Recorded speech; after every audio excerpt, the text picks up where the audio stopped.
Hello and welcome to Divorce Happy Hour. My name is John Knocklinger. I'm the co-owner of NetSquire, a law firm devoted to helping people get divorced without fighting. So it's Friday, which means it's time for us to discuss another topic about divorce that many of you probably are very curious about. And today we're going to talk about holidays and vacations when it comes to your children after divorce. In other words, how do we come together to figure out a holiday schedule? How do we deal with vacations? And how do we deal with all the other issues that kind of are related to those specific things? But first, a little bit about NetSquire for those of you that are just joining in. We specialize in helping people get divorced through uncontested divorce and mediation for flat fees. So if you're interested in whether or not your divorce would qualify for one of our flat fees or whether our packages are right for your family, head over to gethappydivorced.com and find out more. You can also book a free call with us to learn more.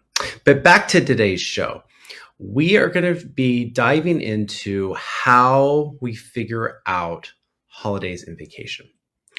So whenever you're figuring out your custody and parenting time schedule, you're going to be looking at where the children are going to be and when during a regular week.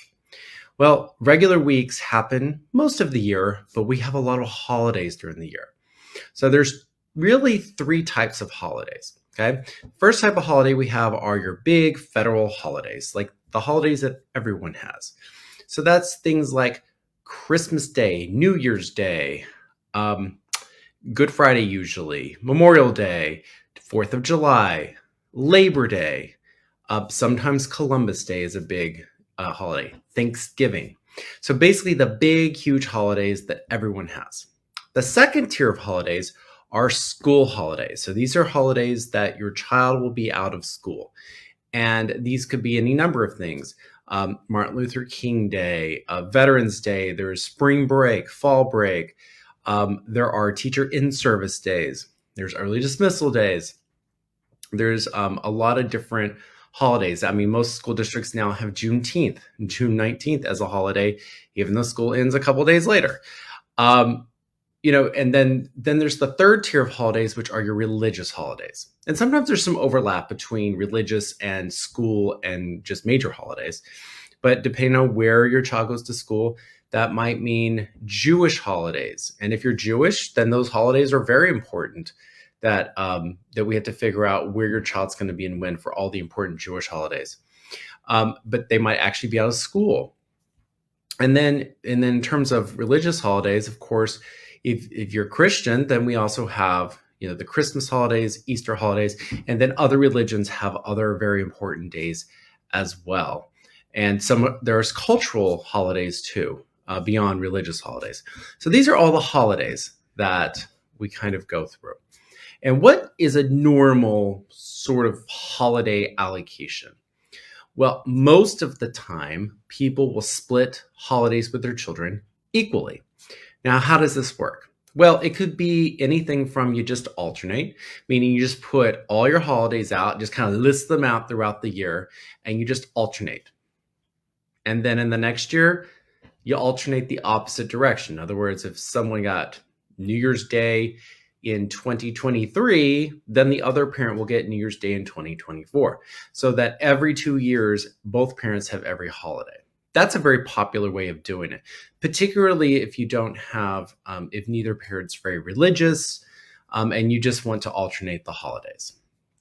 So that's a very popular way of doing it. But that's not realistic for a lot of people because a lot of people have specific holidays that mean something to them. So, for example, you might be a person who, whether you're religious or not, you do something over Easter weekend with your extended family every year. Let's say you do a reunion or you do something. Well, it might be important that you have that holiday every year. And if you're going to do that, then perhaps you can offer your spouse another holiday every year of similar length. So really, it's going to be a matter of, do you just want to alternate? Are there holidays that are important to each one of you? And then we think about holidays that are important to children. And those are typically their birthdays, and Christmas. And Christmas is an important holiday for everyone who celebrates. And people in the Jewish faith have very important holidays as well. But if you're looking at Christmas, a lot of people either celebrate on Christmas Eve or Christmas Day. It's very interesting. When people are getting divorced, it's almost like one side of the family likes to do Christmas Eve, one side of the family likes to do Christmas Day. So that's something that's very popular, where we just sort of split Christmas itself into two separate holidays, sort of the Christmas Eve part, the Christmas Day part. But you are able to reach an agreement that matches what actually happens in your family. So this is where, if you go to court, the court has its own little holiday schedule, and they say, boom, here it is, even, odd, and then we're going to alternate. And that's really what you get. But for most of you, that's not what you want. You want sort of a thoughtful process to go through all of the holidays. And then you've got special days. And what are special days? Well, your children's birthday is a special day, right? And what else is a special day? Maybe your birthday, Mother's Day, Father's Day, things like that. Maybe an extended family member's birthday, maybe like a Nana or a grandfather or an aunt, an uncle, someone important. Perhaps it's important, if you are in a blended family, that a step sister or stepbrother's birthday is an important holiday for your children. So there's a lot of special days that you might want to put in your calendar and put as part of this holiday schedule so that you can have those with your children. And so when you start to add up all these days, you see there's a lot of holidays and special days with your children throughout the year. There's a lot. And, it's something that is sometimes difficult to schedule, because you have your schedule going along, right? Maybe you have a 50-50 schedule where it's week on, week off, which, by the way, I think is a great schedule. But week on, week off, and let's say one of you gets spring break. Well, it's possible, if someone has spring break and that happens to be the other parent's normal week, the one parent could have 3 weeks in a row. So there is some need to be reasonable with the schedule to ensure that both parents can see their children on a regular basis. But still, you need a holiday schedule. You guys need to know where kids are going to be and when, so that you can plan your life. You want to plan your life. You want to be able to plan, if your family doesn't live in New Jersey, let's say, and you have to travel to California or Illinois or Ohio or Texas or Florida, you want to be able to know that you can book tickets in advance because you have that holiday. And so that's why it's very important that you have this schedule. And then again, those fall break, most schools in New Jersey have a fall break and a spring break. It's important you figure out who's going to get those. You've got the time between Christmas and New Year's. That's another break. That's the winter break. So you've got 3 breaks the children have every year. So you have to figure out where the kids are going to be and when. Again, traditionally, you split it. Like literally put all the holidays and slice it down the middle. How you divide them up is really where mediation would come in very handy. So we can talk about what's important to each parent so that you get a schedule that both of you will find acceptable. And of course, you can modify the schedule in the future. And the hope is, if you reach an agreement with your spouse, or you go through mediation and reach an agreement with your spouse, that it provides the framework, the foundation for the two of you to continue to reach compromises in the future. So that's sort of how we put together a holiday schedule. There's really no magic to it. No one's entitled to any particular holiday. The easiest holidays to deal with, if there's any dispute, is if parents have different religious beliefs. Then, the religious holidays can sort of be divided that way. But really, it's about being reasonable and looking at what actually goes on. So if, every year, dad's family celebrates on Christmas Eve and mom's family celebrates on Christmas Day, why would you fight that? So that's why you have these conversations with each other and come to mediation so you can work out a schedule that works. And it's not just the days. You also want to work out the pick up and drop off times, because let's say you've got a Memorial Day. Well, Memorial Day by itself is not really like really Memorial Day. You want Memorial Day weekend. Labor Day.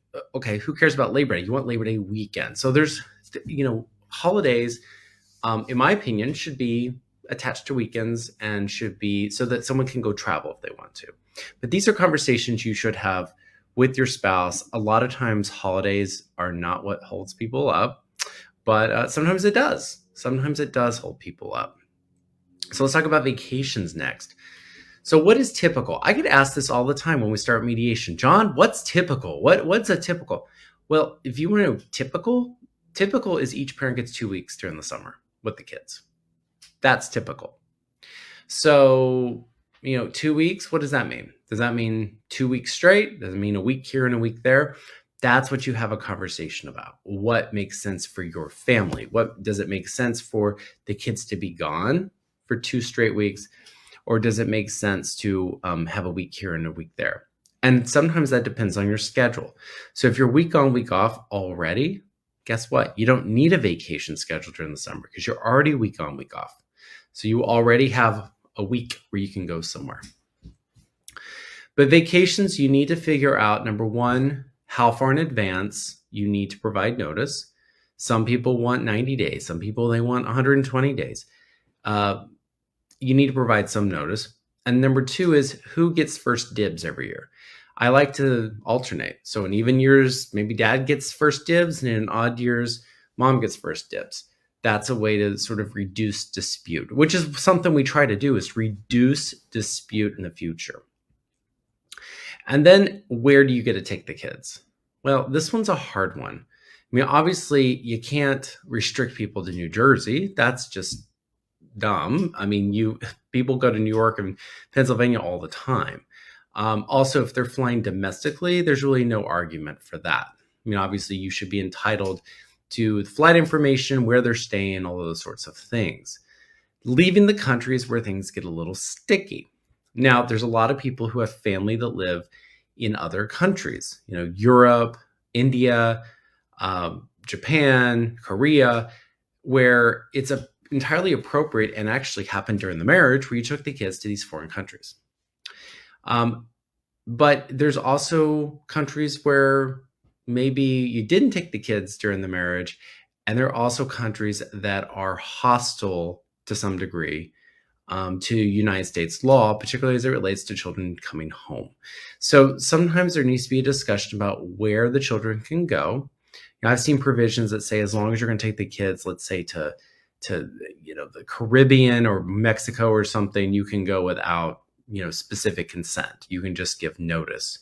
But other people want anytime that you leave the country for there to be written consent.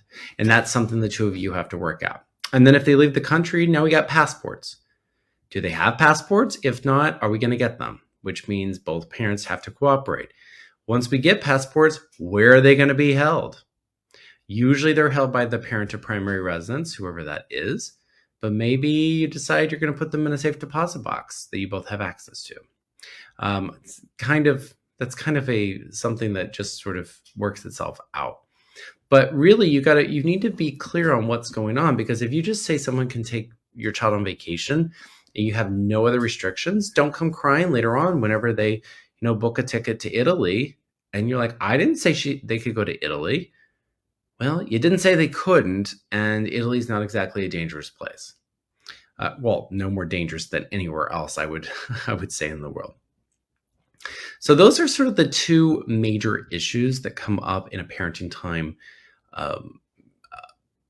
discussion, let's say.